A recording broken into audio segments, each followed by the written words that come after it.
فاروق اعظم رضی اللہ تعالیٰ عنہ کے دور میں غسان کے بادشاہ نے اسلام قبول کیا، شام کا بادشاہ تھا، اسلام قبول کر لیا۔ جبلہ بن اہم غسانی شام کا بادشاہ، وہاں سے خط لکھتا ہے، امیر المومنین میں نے اسلام قبول کر لیا ہے اور میں آپ کے پاس مدینہ منورہ آنا چاہتا ہوں۔ آپ نے فرمایا تجھے مبارک ہو اور بڑی خوشی ہے مجھے تیرے اسلام قبول کرنے کے لیے، اسلام قبول کرنے کی خوشی ہے، ضرور آؤ مدینہ میں۔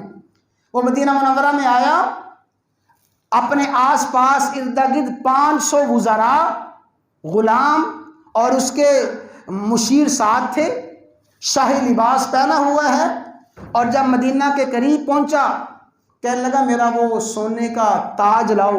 وہ سونے کا تاج پہنا، شاہی لباس پہنا، اپنے وزراء کی فوج ظفر موج میں آگے بڑھا اور بڑھتا بڑھتا مدینہ منورہ میں آ گیا۔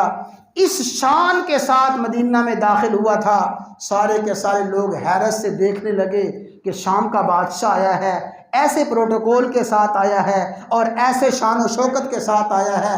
چند دنوں کے بعد حج کا موقع آ گیا، مدینہ منورہ سے چل کے آیا بیت اللہ میں اور آ کے طواف کرنے لگا۔ سنو توجہ کے ساتھ سنو، یہ شام کا بادشاہ تھا، آج کے بادشاہوں سے زیادہ طاقتور تھا، آج کے بادشاہوں سے زیادہ شان و شوکت والا تھا۔ طواف کر رہا ہے، طواف کرتے کرتے ایک عام مسلمان بنو فزارہ قبیلے کا، عام مسلمان، وہ بھی طواف کر رہا تھا۔ وہ طواف کرتے کرتے اس مسلمان کا پاؤں اس بادشاہ کی چادر پہ آ گیا۔ چادر پہ جب پاؤں آیا، اس کی چادر کھلی اور وہ برہنہ ہو گیا۔ جب برہنہ ہوا، اس کی چادر کھلی، اس نے دیکھا کہ ایک عام شخص ہے، اس نے زوردار طریقے سے تھپڑ مارا۔ اس بادشاہ نے جو تھپڑ مارا تو وہ فوراً وہیں پہ رکتا ہے اور آ جاتا ہے امیر المومنین کی خدمت میں، اے عمر مجھے فلاں شخص نے تھپڑ مارا ہے۔ فرمایا کیوں تھپڑ مارا ہے؟ عمر غیر اختیاری طور پہ میرے پاؤں کے تلے اس کی چادر آ گئی تھی، اس نے تھپڑ مارا ہے۔ یہ ہے پروٹوکول سسٹم کا خاتمہ، یہ ہے VIP سسٹم کا خاتمہ۔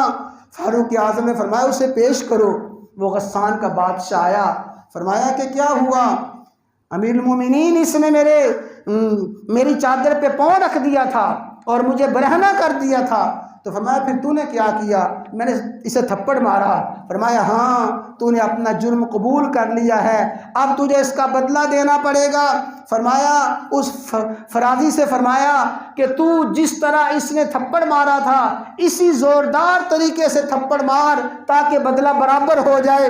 جب فاروق اعظم نے یہ فرمایا، حکم سنایا، حیران ہو کے کہتا ہے عمر میں بادشاہ، شام کا بادشاہ، اور یہ تیری رعایا کا شخص یہ مجھ سے بدلہ لے گا؟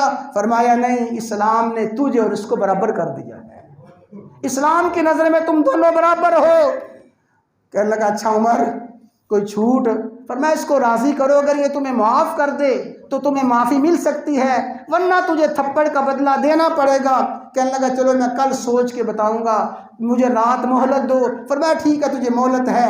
وہ رات ہی کو اپنے ساتھیوں کو لے کے مکہ سے بھاگا اور جا کے مرتد ہو گیا، اسلام سے بھر گیا۔ لیکن فاروق اعظم نے بتا دیا جو اس طرح کے پروٹوکول کے سسٹم کے حریص ہیں ان کے لیے اسلام میں، بیت اللہ میں کوئی جگہ نہیں ہے، وہ جہاں جائیں چلے جائیں۔ وہ مرتد ہو گیا، اس کا ارتداد، اس کا مرتد ہونا تو قبول کر لیا، لیکن بیت اللہ میں رعایا کو اور بادشاہ کو فاروق اعظم نے برابر کر دیا ہے۔